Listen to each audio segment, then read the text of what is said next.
favor, confírmenme si sí se está viendo.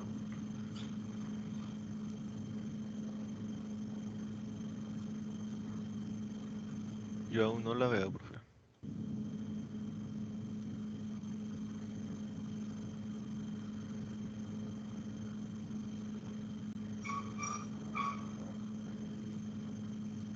Se ve la pantalla en negro, profesor. En negro.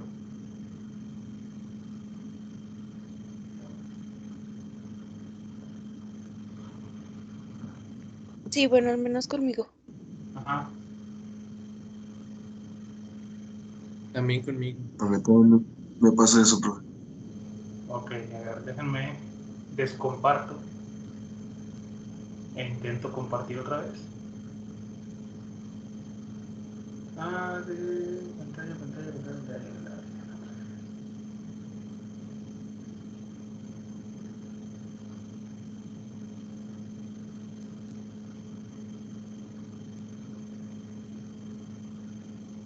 ¿Nada?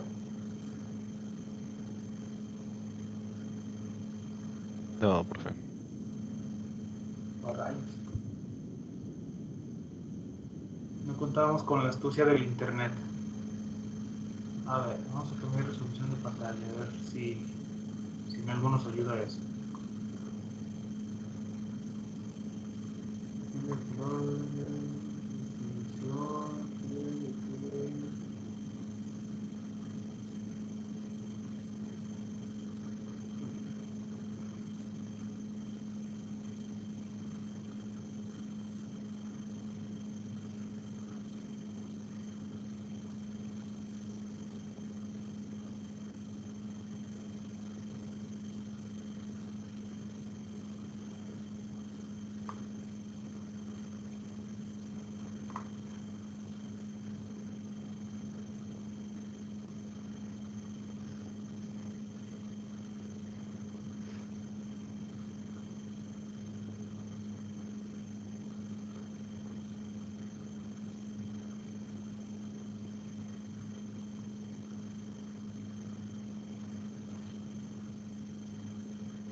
¿Nada?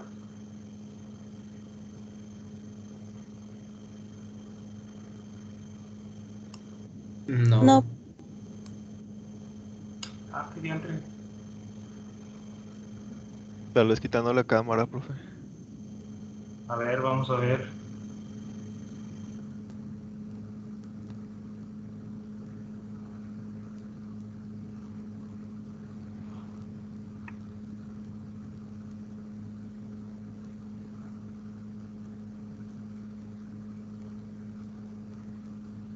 ¿Todavía nada?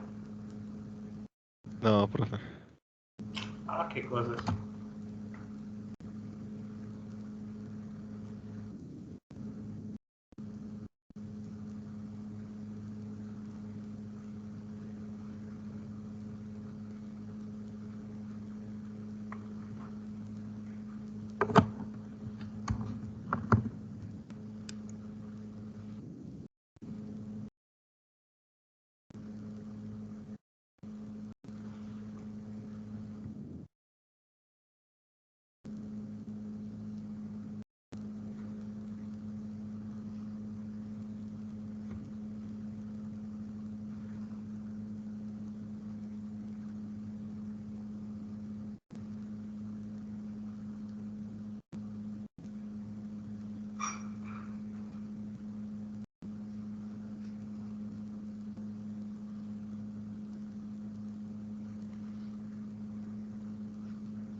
¿Nada?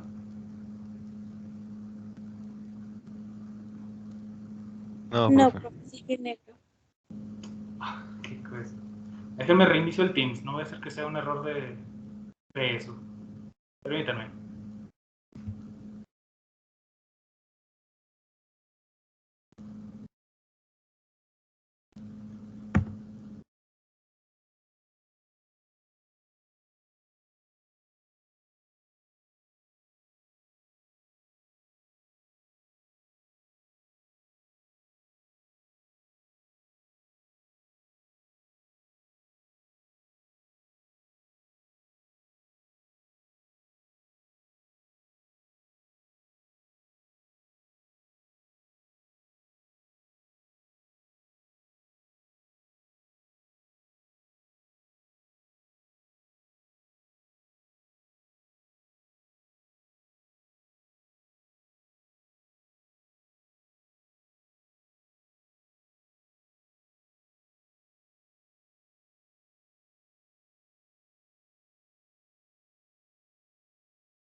A ver, ya volví. ¿Me escuchan?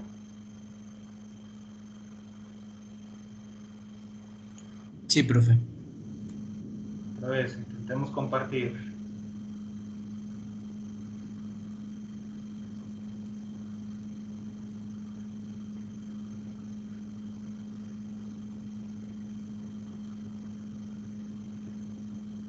¿Nada?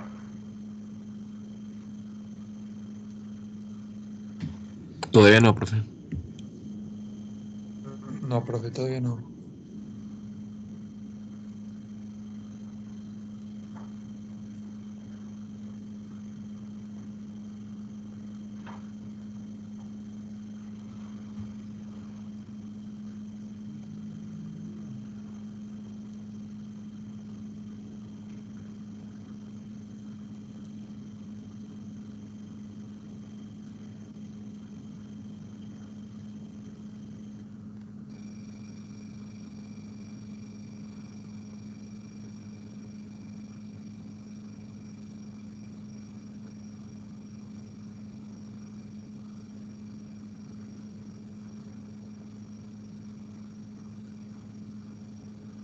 ¿Tampoco?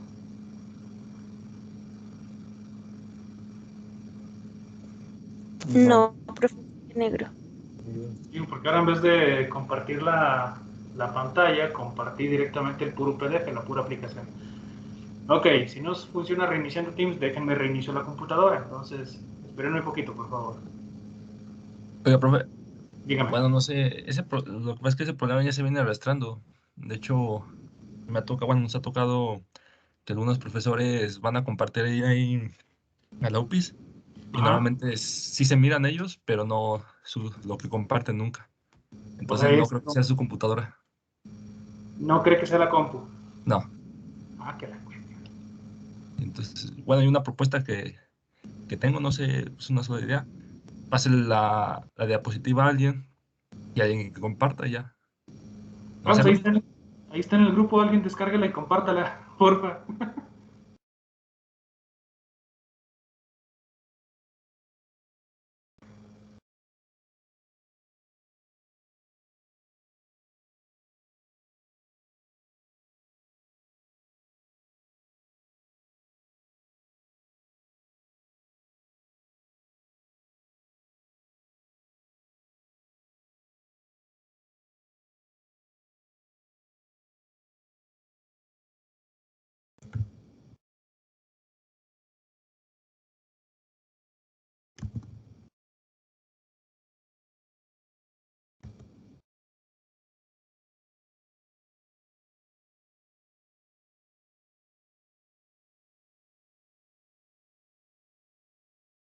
Profe, si tenemos el permiso para compartir.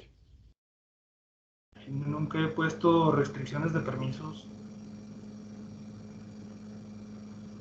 Ah, ok. No, nada más pregunto. Ajá. No lo he intentado. Digo, porque el Zoom sí es muy privativo en ese sentido, ¿no? Pero según yo aquí el Teams, creo que no. Bueno, no me había tocado.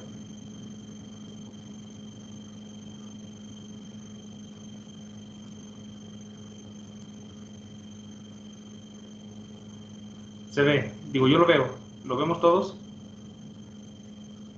Sí, sí. Sí. Ok, dele por favor a la diapositiva al principio de la unidad 2, donde dice entradas de prueba.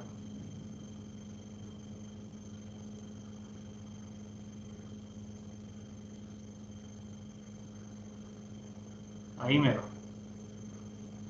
Ok, vamos a intentar, pues vaya a dar la sesión Profe, así. Dígame. me parece que puede solicitar el control o algo, ¿no? Igual como que para que pueda hacer usted sus anotaciones y todo, creo. Gráficos, a ver si es cierto.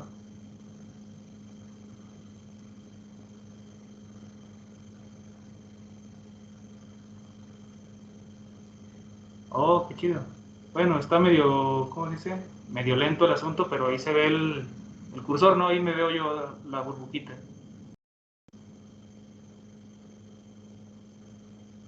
Sí, Sí, profe, bueno, sí yo se sí ve. lo veo. Ok. A ver, ahora ayúdenme para rayonear. Creo que no, ¿verdad? ¿O sí?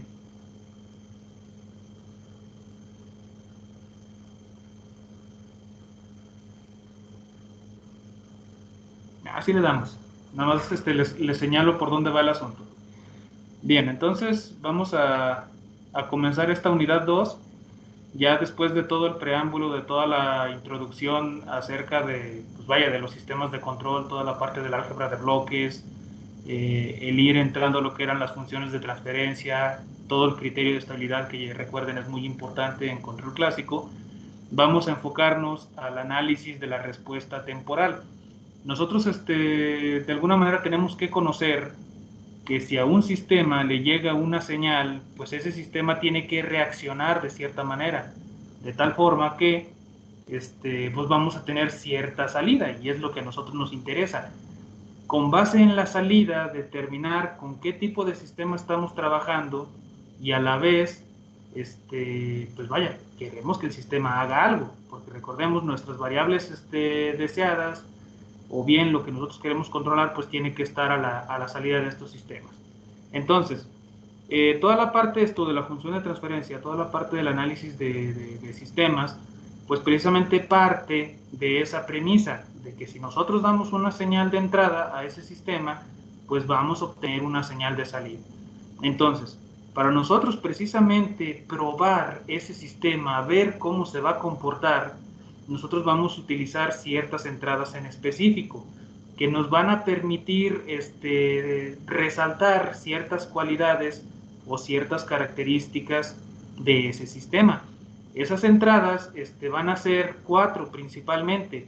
Va a ser el escalón, va a ser la entrada en rampa, la entrada en parábola y la entrada de impulso. ¿Vale? Esas 4 entradas van a ser las señales que nos van a permitir caracterizar el sistema, ¿vale?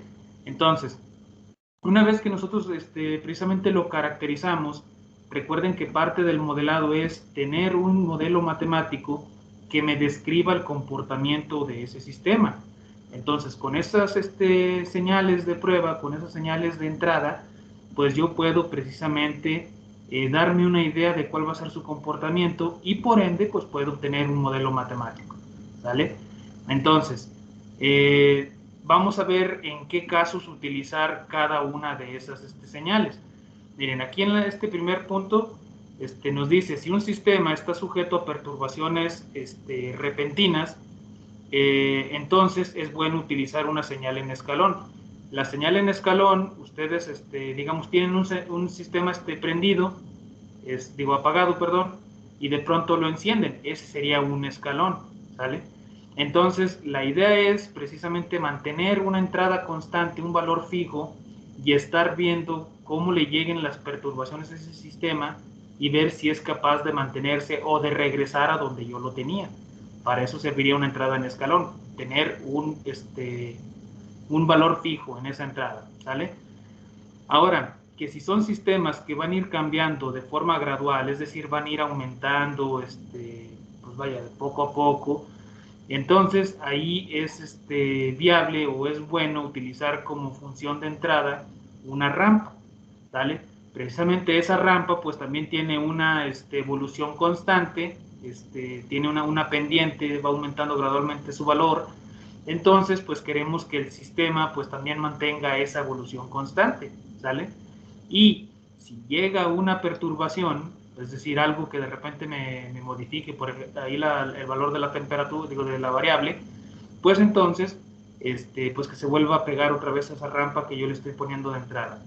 Imaginemos, precisamente estaba pensando en ese ejemplo de un horno, la temperatura. Nosotros queremos que por algún motivo, algún proceso,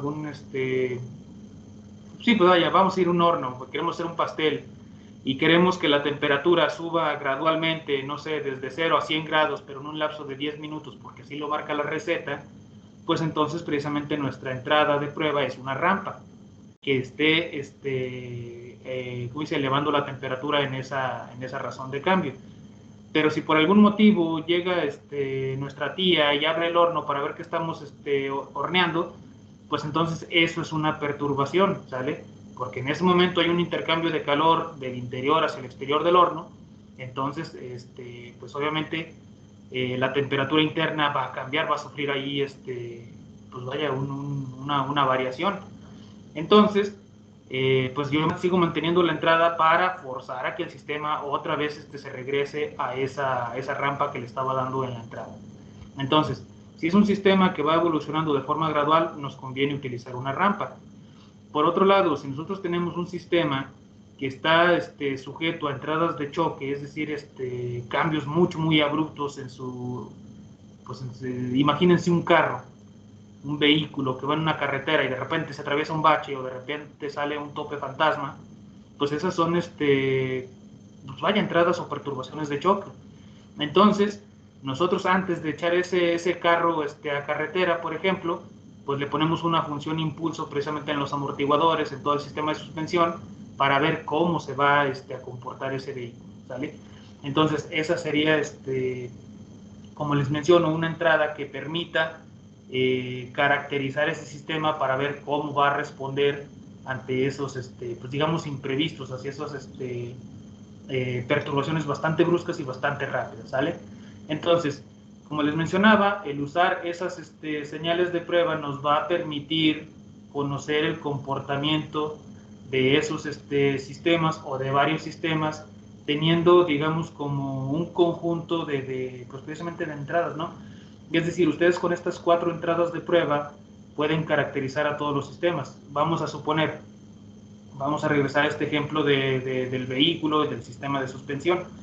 Si ustedes van a utilizar una función impulso como entrada de prueba para caracterizar la suspensión de los vehículos, pues agarran uno de marca Nissan y lo meten a perturbaciones en el sistema de suspensión, hay funciones impulso.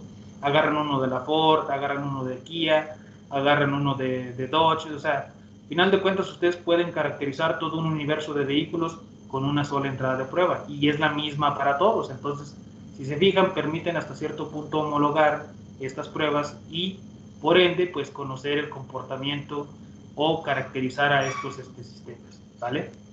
Entonces, básicamente ese es el propósito de conocer o trabajar estas entradas de prueba, que son 4, recuerden, es el escalón, es la rampa, es la parábola y es el impulso. Entonces, según yo quiero darle la siguiente diapositiva. ¿Cómo le doy? Ya busco, acá ya viene. Vamos a la que sigue. Y aquí precisamente vemos en el tiempo, porque toda esta unidad vamos a enfocarnos al análisis temporal. En el tiempo, esas entradas que les estoy platicando se verían de esta manera. El escalón, les digo, hagan de cuenta que es un sistema que está apagado y en un instante de tiempo se enciende y a partir de ahí mantiene un valor constante. Tiene una forma de un escalón, su nombre lo indica. En el caso de la rampa está el sistema apagado y en un cierto instante de tiempo comienza a aumentar gradualmente el valor de la entrada, ¿sale? Y así nos vamos. Pues esta rampa pues, puede tener diferentes pendientes.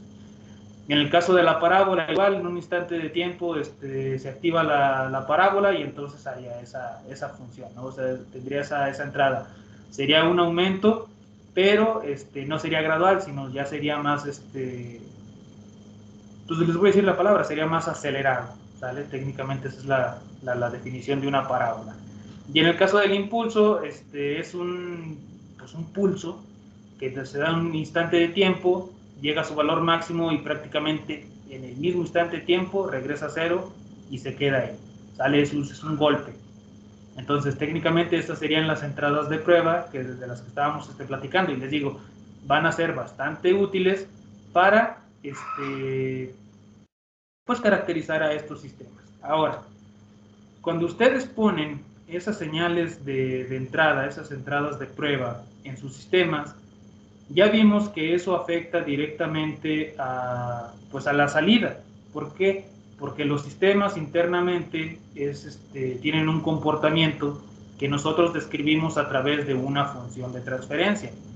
Estábamos platicando en clases anteriores que nosotros teníamos que cuidar que nuestros sistemas mantuvieran los polos, es decir, las raíces del polinomio característico, de la función de transferencia, que las mantuvieran en el semiplano izquierdo para que el sistema fuera estable, ¿sale? Entonces, si por algún motivo nosotros hacíamos que el sistema fuera inestable, nosotros estábamos haciendo que los polos se brincaran la reja, se brincaran del corral y cayeran del lado derecho, ¿vale?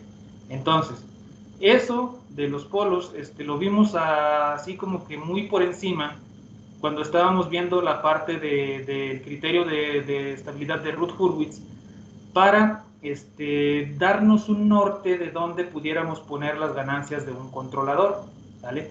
De hecho, hicimos un ejemplo donde pues, las ganancias del controlador tenían que estar en un rango de valores. Y empezamos a ver que si nosotros movíamos esa ganancia, pues precisamente estábamos modificando los polos del sistema. Entonces había valores de ganancia que nos brincaban a los polos al lado derecho y hacían que todo el sistema fuera inestable. Bien, entonces, para entender un poco más acerca de los polos y qué efectos tienen precisamente en la respuesta temporal, es decir, en la salida de mi sistema, vamos a analizar este diagramita. Técnicamente o físicamente, los polos y ceros de una función de transferencia no tienen un significado físico directo, ¿sale?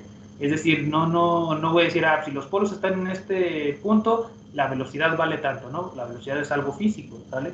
Pero aquí es más que nada, de hecho la variable es una variable compleja, tiene parte real y parte imaginaria, entonces es meramente una herramienta matemática, ¿sale? Entonces no hay una analogía directa con lo que sería, pues no sé, algo de nuestro espacio físico. Pero su ubicación, como lo hemos platicado dentro del plano complejo S, sí nos da mucha información acerca de cómo se va a comportar el sistema, ¿vale? Lo primero que hemos visto puede ser estable o inestable. Incluso creo que ya mencionamos en algún momento que si los polos de un sistema están sobre el eje imaginario, empiezan a tener un comportamiento oscilatorio, ¿vale? Algo muy importante que quiero que quede claro. Cuando yo hablo de comportamientos de un sistema, técnicamente me estoy refiriendo a la salida, ¿sale? Cuando hablemos de evolución temporal y todas esas cuestiones, y cuál es el comportamiento en el tiempo, estamos hablando de la salida, ¿sale? Toda esta segunda unidad nos enfocamos en la salida de los sistemas, ¿sale? Y técnicamente nos estamos enfocando en la salida de nuestros sistemas de control, ¿ok? Entonces, ya vimos, vamos a utilizar estas entradas de prueba, escalón, rampa, parábola e impulso, y esas son todas. Entonces, de aquí en adelante, cada que hablemos de una señal, nos vamos a estar refiriendo forzosamente a la salida, ¿ok? Entonces, en esta figura, la figura 12, estamos viendo la ubicación de un polo en el plano complejo S, ¿sale? Es decir, este polo que yo tengo aquí, esta cruz, los polos se representan con X, recuerden eso, y los ceros pues con unas bolitas. Aquí tenemos nuestro eje imaginario, tenemos nuestro eje real. Entonces, una vez que nosotros ponemos o que nosotros tenemos un polo dentro de ese plano complejo S, automáticamente ese polo va a tener cierta relación con el espacio donde vive, que es el plano complejo S, reitero. Entonces, a partir de ahí, de ese polo, nosotros vemos que tiene una cierta componente o bien una cierta proyección a lo largo del eje imaginario, la va a tener siempre. También va a tener una cierta proyección respecto al eje real, ¿sale? Y pues obviamente pues va a generar respecto al origen de ese plano complejo S, pues va a generar como quien dice un vector y por lo tanto va a haber un cierto ángulo respecto a la parte del eje real, ¿sale? Entonces técnicamente esos parámetros, lo que es tanto el vector, el ángulo y sus respectivas proyecciones, tienen que ver con estos dos parámetros que estamos viendo aquí. Si mal no recuerdo, este parámetro se llama z, la letra griega. Si alguien que sea diestro en el alfabeto griego que me corrija si ando mal. Y pues de aquí sería un omega n, ¿sale? Entonces, en función de estos parámetros z y omega n, es que nosotros podemos describir completamente en dónde está el polo, ¿sale? Anteriormente solo nos enfocábamos en decir está en -2 sobre la parte real y en 5 en la parte imaginaria, ¿sale? Lo manejábamos como coordenadas a final de cuentas, ¿sale? Pero esos valores numéricos, pues les digo, son en función de ciertos parámetros que están aquí. Por lo tanto, este omega n es directamente el valor, digamos, de este vector desde el origen del plano complejo S hasta la ubicación de este polo, ¿vale? El ángulo que describiría respecto al eje real se conoce como phi, y a la vez se obtiene con el coseno inverso del parámetro z, ¿sale? En el caso de la proyección sobre el eje real de este polo, pues sería el omega n por z, y ese sería el valor que tendríamos en esta parte. Y en el caso de la parte imaginaria, pues sería omega n que multiplica la raíz de 1 menos z cuadrado, ¿vale? Entonces, la ubicación o la posición de este polo está completamente descrita en términos de estos dos parámetros, que más adelante vamos a ver qué son o cómo se llaman, ¿vale? Por lo pronto lo dejamos en que son z y omega n. Hasta aquí, ¿hay alguna duda o alguna inquietud?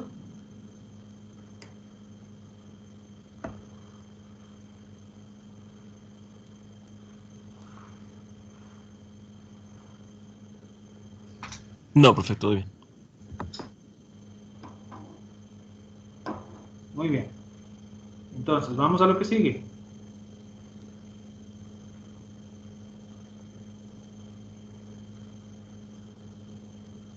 Ahí está.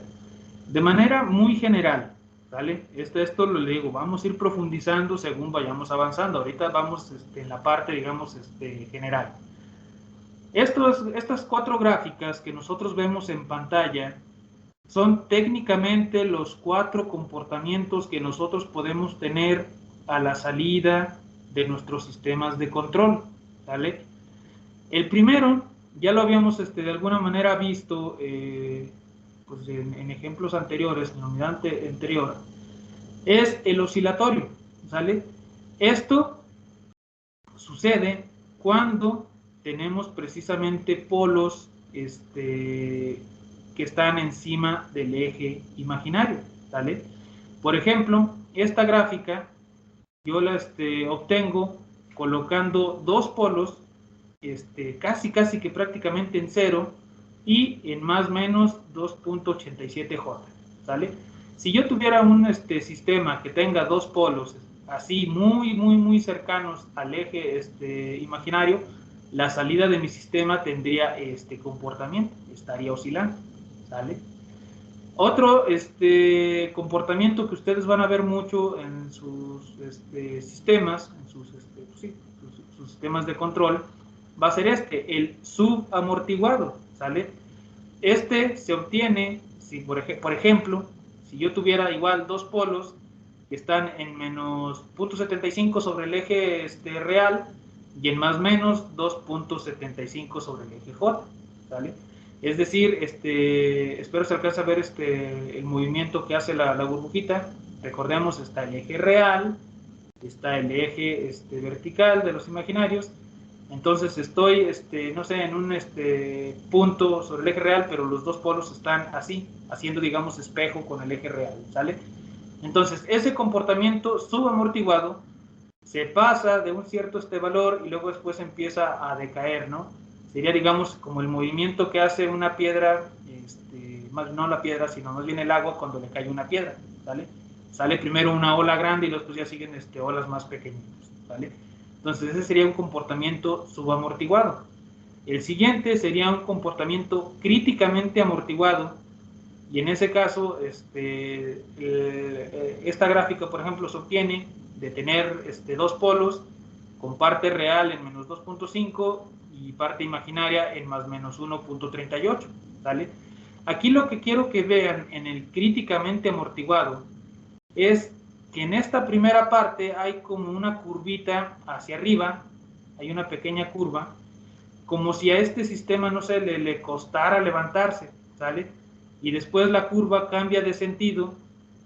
Imagínense ustedes, van en carretera, van aquí sobre la carretera es la línea azul, ustedes van en su carrito y de repente dan una vuelta hacia la izquierda y después un tramo recto y después otra vuelta hacia la derecha, ¿sale? Es como una S, si ustedes quieren verlo de esa manera. Entonces, ese movimiento, el críticamente amortiguado, También se obtiene con polos complejos, vamos a decirlo así, pero están más cercanos al eje real y mucho más alejados de la parte imaginaria, ¿sale? Lo que quiero que vayan viendo es dónde están ubicados los polos y cómo nos están afectando el comportamiento de la salida, ¿sale? Y el último ejemplo, el último comportamiento que vamos a analizar en todo este curso, o bien que ustedes van a presentar en algún momento en sus sistemas, es el sobreamortiguado, ¿sale? En este caso, tengo esos mismos dos polos, pero ahora quiero que noten que están ambos exactamente sobre el eje real, no tienen parte imaginaria, ¿sale? Entonces, si los polos están forzosamente sobre el eje real, vamos a tener este tipo de comportamientos. Aquí llegamos a un cierto punto y a partir de ahí la curva va en un solo sentido, ¿sale? Es decir, aquí en este punto que estoy señalando, ahí hay una esquina, ¿sale? Acá no, acá es una curva. Esa es la diferencia principal entre un comportamiento sobreamortiguado y uno críticamente amortiguado, ¿sale? Incluso también noten que esta curva, la parte, digamos, superior, es hasta cierto punto más cerrada, y aquí en esta parte, que es el sobreamortiguado, pues es más lenta, por así decirlo, ¿sale? Entonces, reitero, estas gráficas que estamos viendo aquí son respuestas temporales de la salida de nuestros sistemas y están en función de dónde estén ubicados los polos. Si están conjugados y muy cerca del eje imaginario, vamos a tener comportamientos oscilatorios. Si nos empezamos a retirar del eje imaginario, vamos a tener comportamientos sobreamortiguados. Si nos alejamos todavía mucho más y nos empezamos a pegar al eje real, vamos a tener comportamientos críticamente amortiguados.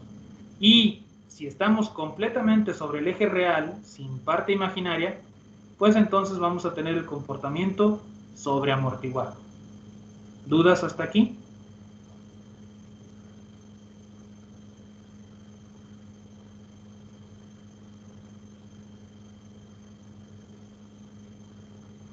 No, profe. Bien, ya saben, si en algún momento hay alguna duda o estoy explicando feo, con confianza me dicen. Ok, entonces, como vimos en la diapositiva anterior, esos comportamientos, esas gráficas temporales, porque están en el tiempo, eso también es muy importante recalcarlo, dependen de dónde estén los polos. Entonces, como decíamos, si bien los polos no tienen un significado directamente físico o directamente pegado con la realidad, su posición dentro del plano complejo S sí nos afecta y sí va a modificar el comportamiento de nuestro sistema, ¿sale? Entonces, lo siguiente que tenemos que ver es precisamente la definición de la frecuencia natural, la frecuencia amortiguada y el factor de amortiguamiento. Esos parámetros que vimos anteriormente, tanto el Z como el omega n, son respectivamente el coeficiente de amortiguamiento y la frecuencia natural del sistema. Yo creo que en algún momento ustedes escucharon acerca de eso, de la frecuencia natural del sistema. De tal forma que todo estructura, todo sistema, vaya, tiene una cierta frecuencia natural, ¿vale? En el caso, por ejemplo, de los edificios, su estructura, cómo están constituidos, su tamaño, su peso, etcétera, les da una propiedad que es precisamente eso, la frecuencia natural. Entonces, según tengo entendido, cuando hay ciertos temblores, terremotos, las ondas, pues obviamente generan ciertas frecuencias, de tal forma que cuando la frecuencia del sismo es exactamente igual que la frecuencia natural de un edificio, entran en resonancia y por eso se desploman los edificios, ¿vale? Entonces, obviamente las técnicas de construcción modernas es hacer que la frecuencia natural de esos edificios sea lo suficientemente alta o alejada para que no coincida con un valor que pueda provocarse por un temblor, ¿vale? Entonces eso digamos que sería la ingeniería antisismos, pero bueno, comercial aparte o punto y aparte. El caso es que si nosotros hemos visto en ejemplos previos, hemos trabajado con sistemas de múltiples órdenes, ¿sale? Para hacer, por ejemplo, esto del criterio de estabilidad. Decimos, no, este es un sistema de quinto orden. No, en este caso vamos a trabajar con un sistema de cuarto orden, un sistema de tercer orden, ¿sale? Aquí, hablando en términos de control, nos vamos a enfocar en los sistemas de segundo orden. Y ustedes van a decir, bueno, ¿y por qué no en los de primero? ¿O por qué no en los de tercero? Los de segundo orden son el caso, digamos, general, o el caso en el que lo que nosotros digamos que aplica para un sistema de control va a aplicar para todos los demás sistemas de órdenes superiores, ¿sale? Entonces, en el caso de un sistema de control o un sistema de segundo orden, su función de transferencia general va a estar dada por esta ecuación o esta función de transferencia. Habíamos dicho que C iba a ser la salida, R iba a ser nuestra entrada, entonces a grandes rasgos esta va a ser la función de transferencia, ¿vale?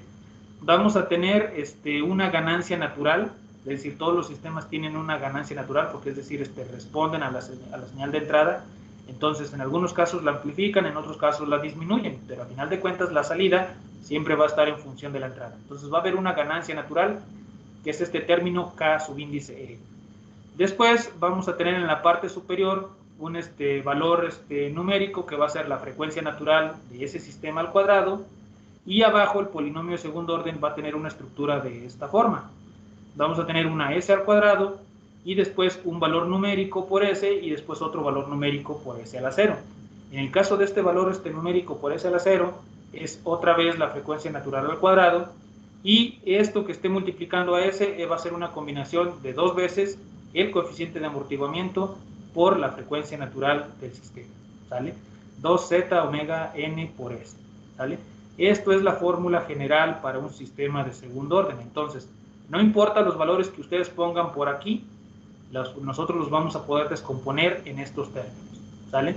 Entonces les mencionaba, omega n es la frecuencia natural del sistema, z es el coeficiente de amortiguamiento, 2 z por omega n también se conoce como 2 veces sigma, y a ese valor se le conoce como la frecuencia amortiguada, ¿sale? Y pues como habíamos dicho, K subíndice E es la ganancia natural de este sistema. Entonces, volvemos a los ejemplos que habíamos visto en las gráficas anteriores.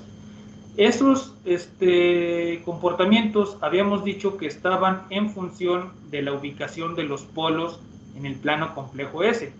Y habíamos dicho que la ubicación de un polo en el plano complejo S, nosotros la podíamos describir de manera geométrica en función de 2 parámetros, que era el parámetro Z y el parámetro omega n. Es decir, la ubicación del polo técnicamente se representa con el factor de amortiguamiento y la frecuencia natural de ese sistema.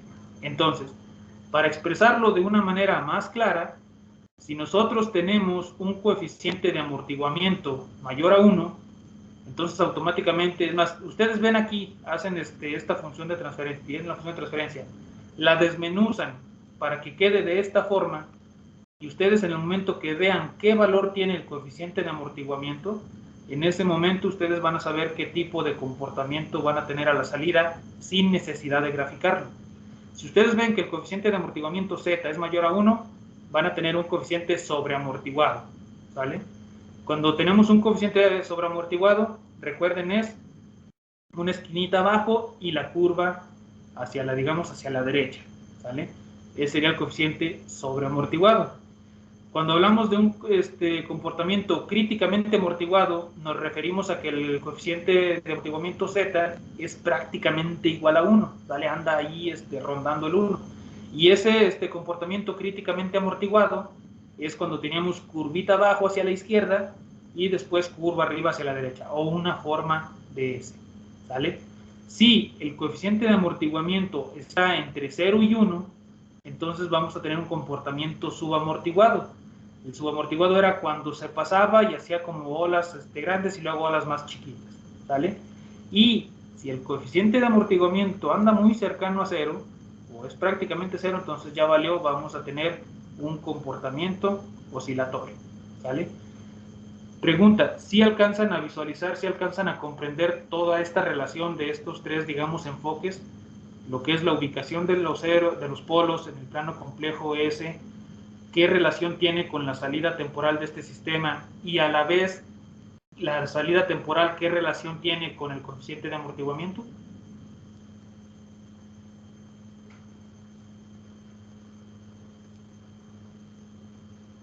Sí, profe.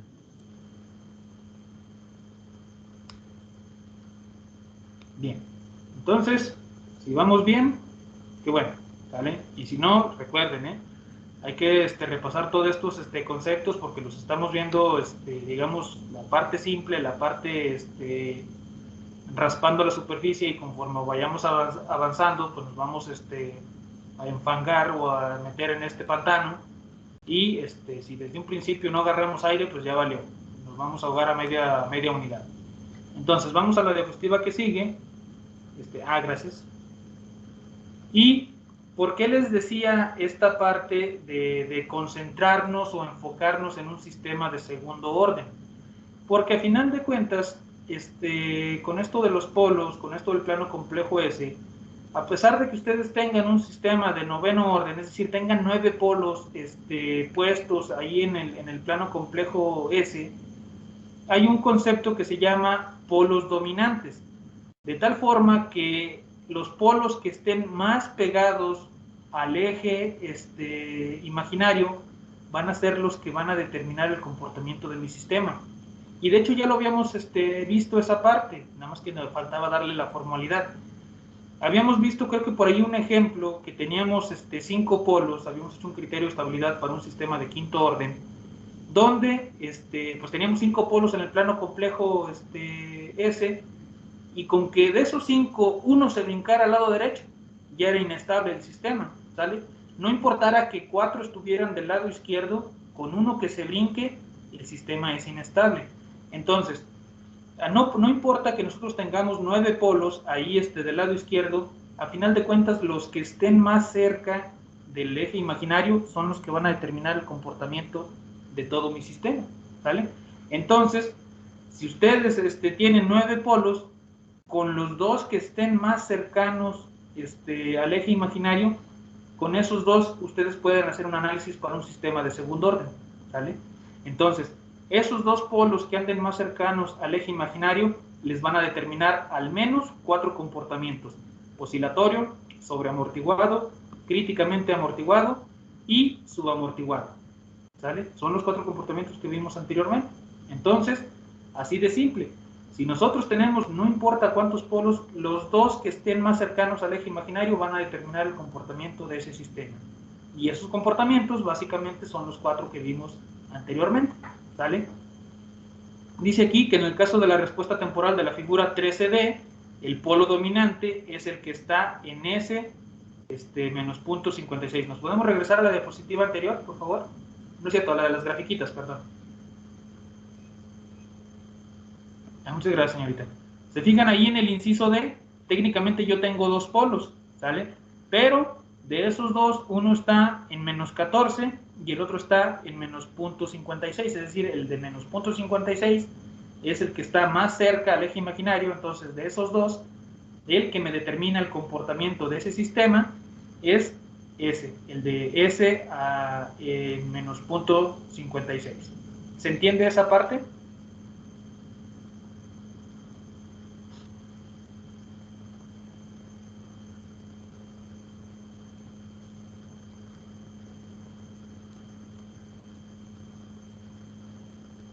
Sí, profe, sí, estoy entendiendo. Bien. Entonces, vamos a ver qué sigue después de los polos dominantes. Vamos a ver.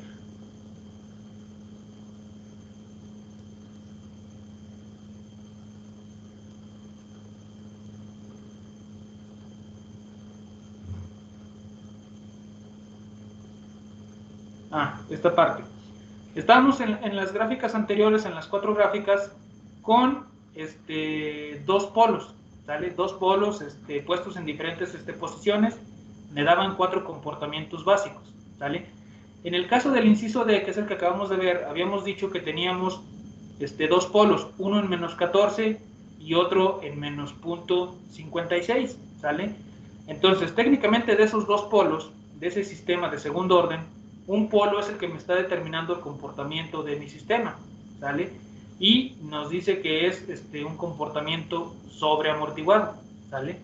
Entonces, si aplico el concepto de polos dominantes y digo, ok, de esos dos polos, nada más uno es el que importa, entonces el de menos 14 lo voy a desechar. Y en vez de trabajar con un sistema de segundo orden, voy a trabajar con un sistema de primer orden, que solamente tiene un polo. Entonces, si yo simulo o yo grafico el comportamiento de un sistema de primer orden con un polo en S en menos 0.56, pues entonces automáticamente la respuesta sería exactamente la misma, ¿sale? Porque no me importa que haya quitado un polo de menos 14, ese polo de menos 14 no me afectaba en nada al comportamiento o bien a la salida temporal de mi sistema, ¿sale? ¿Sí se entiende o no se entiende esa parte?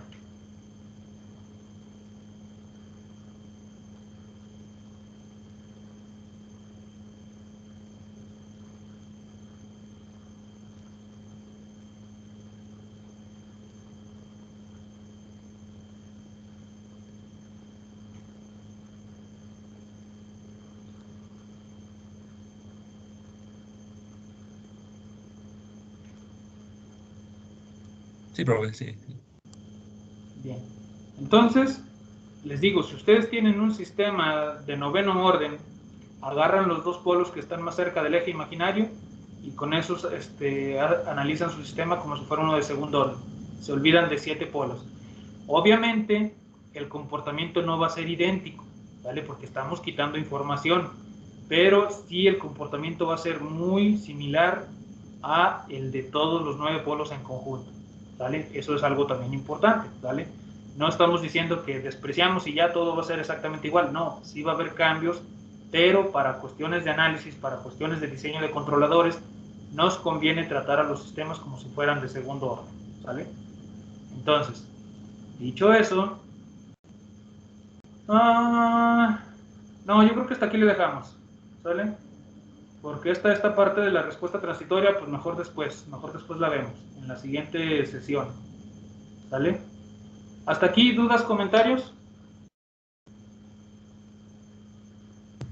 No de mi parte, profe.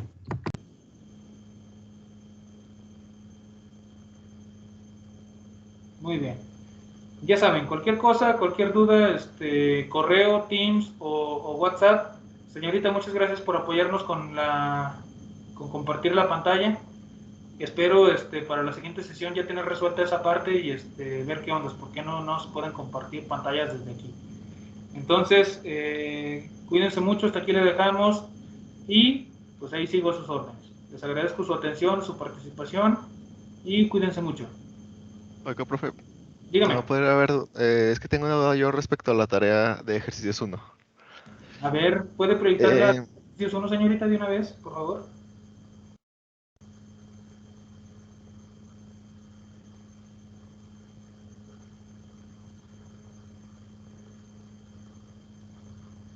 ¿Cuál será la duda? Por ejemplo, en el 5, que es el primero, ahí nos pide obtener dos funciones de transferencia, Ajá. porque son dos entradas. Entonces aquí hay que pues simplificar todo, ¿no? Yo lo hice Ajá. de forma algebraica Sí. y llegó una ecuación de CS. Aquí lo que podemos hacer ya para cada una es hacer a cero, por ejemplo, RS y obtener el CS sobre DS. Sí pueden hacer eso, ¿sale? Aquí lo interesante es que apliquen, digamos, las equivalencias de reducción que vimos. En términos prácticos o en términos tal cual de control, si sigo con el control todavía, sí. Esta parte de aquí, la señal DS, técnicamente es una perturbación, ¿vale? ¿A qué nos referimos con perturbación? Es alguna señal que va a ocurrir en algún momento del tiempo, pero yo no puedo predecirla, no puedo preverla, ¿vale? Entonces, esa perturbación se puede presentar en algún momento sobre mi sistema de control. De hecho, lo que platicábamos hace rato del horno. Ustedes tienen una entrada de referencia de temperatura, tienen su horno aquí, todo su show para hacer un pastelote acá bien sabroso. Pero en algún momento les digo, llega la tía y abre el horno y dice, ¿qué estás haciendo, mijo? Y entonces, híjole, pues a ver, espérese, tía, pues ya le entró una perturbación ahí a la temperatura de mi horno, ya le entró aire, ¿no? Entonces, técnicamente, esas funciones de transferencia pues tienen que considerar la perturbación, porque no sé en qué momento va a suceder, ¿sale? Sí pueden hacer el análisis, ok, voy a considerar que no hay perturbaciones, ¿sale? Y decir, ok, esa señal es 0 y pues me queda esta función de transferencia de mi sistema de control, todo bonito, ¿no? Todo ideal. Pero si la perturbación sucediera, entonces, ¿cómo quedaría la función de transferencia? ¿Sale? O sea, sí pueden hacerlo, pero también me interesa que se queden con ese concepto de lo que es una perturbación, ¿vale? Si bien es una entrada no deseada, ¿vale? Y por otro lado, también está buscar la función de transferencia en términos de la salida y la perturbación. Ahí sí, ustedes pueden poner la entrada 0, ¿vale? Porque a final de cuentas la entrada sí la controlan ustedes. ¿Estamos de acuerdo? ¿Vale? Entonces, si ustedes tienen un proceso y quieren analizar ese proceso, cómo se comporta respecto a perturbaciones que le lleguen, pues entonces apago mi sistema y ahora sí puedo visualizar cómo va a ser la función de transferencia para las perturbaciones que le lleguen a ese sistema. No sé si sí me explico o si sí resolví la duda. Sí, profe, sí se resolvió. Sí, se entiende bien. Gracias. Perfecto, entonces tengan muy en cuenta eso. Una cosa son las entradas deseadas y otras son las entradas no deseadas, ¿vale? Entonces el propósito de este ejercicio es precisamente que jueguen con esa parte, que comprendan el significado de lo que es una perturbación, cómo afecta a nuestros procesos. Si no hay perturbaciones, pues está perfecto, está todo bonito, pero la mayoría de las veces sí va a haber perturbaciones en nuestros sistemas, ¿ok? Profe, ¿y cómo diferencia que es una perturbación y no es otra entrada? O sea, ¿cómo no decir que son dos entradas, una salida? Por lo general, en control clásico, y creo que no se los he dicho y qué bueno que lo pregunta, control clásico es sinónimo de sistemas CISO. Es decir, todas las técnicas de control clásico es una entrada, una salida. Mi entrada deseada, lo que yo quiero tener a la salida de mi sistema, y pues la salida de mi sistema. Entonces, técnicamente, la retroalimentación, esta que está acá, es la que me permite comparar la salida con lo que yo le estoy pidiendo para tener ese valor de error. ¿Sale? Entonces, forzosamente esta de acá, pues esta yo no la estoy pidiendo, ¿sale? Aquí yo no tengo un lazo de retroalimentación para compararla, ¿sale? Entonces, ahí es donde podemos ver que esto de aquí es una perturbación que yo no quiero. Pero ahí va a estar esa entrada ahí dándome lata. Entonces, por ejemplo, el del 6, ahí ya no es uno de tipo clásico, que son dos entradas, dos salidas.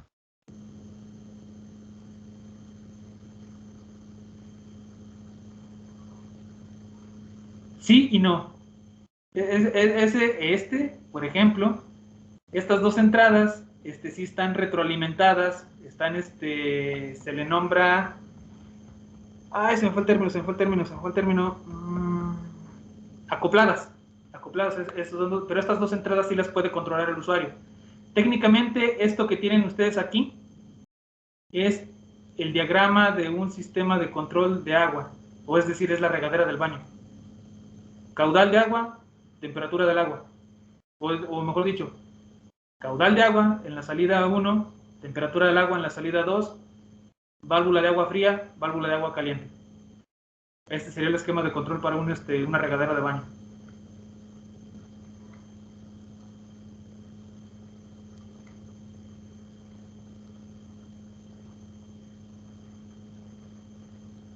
¿Sí más o menos o no más o menos? Sí, profe, entendido. Sí. Oiga, aprovechando, ¿le podría preguntar algo sobre la tarea 4? A ver, sí, claro, de una vez. Es del ejercicio 3. Bueno, ejercicios 2. Sería ejercicios 2, ¿no? Ajá, sí, ejercicios 2 y adentro el ejercicio 3. No me acuerdo qué les dejé. Ajá. Por ejemplo, ahí en el ejercicio 3 dice que esa función es para lazo abierto, pero, pero lo que nosotros vamos a calcular es con realimentación unitaria. Entonces, mi duda es, ¿pondríamos esa función en un bloque y luego pondríamos un brazo de realimentación que nada más sea el puro cable? Ajá. y de ahí sacamos otra ecuación, otra función con la equivalencia 3. Es correcto. Ah, ok. Sería todo, profe. Ok.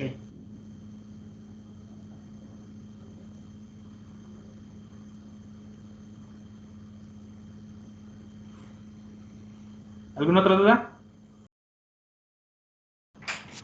Oye, ¿por qué no me trajo? No manches, maestro. ¿Qué pasó? ¿Cómo estás? ¿Bien? Bien, bien, aquí. ¿Por qué chingón me mandas ese güey? ¿A quién? Cabrón, ese. Ah, ahorita platicamos de eso, maestro. Espérame.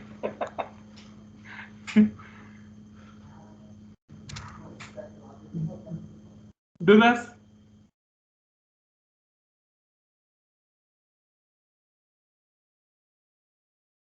¿Algo más, jóvenes? Profe, no estaría la opción de recorrerlo tal vez 1 o 2 días esto de las tareas. ¿Cuántas les dejé? Creo que 3 de esta, de control clásico. ¿Para cuándo? Para mañana. Para mañana a las 3. Ok, déjenme lo consulto con la almohada y les aviso.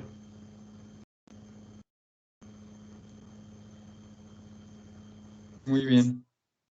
Dale. Entonces, si no tenemos otro pendiente, le dejamos por el día de hoy y nos volvemos a ver mañana, a ver qué onda, a ver cómo andan las cuestiones tecnológicas.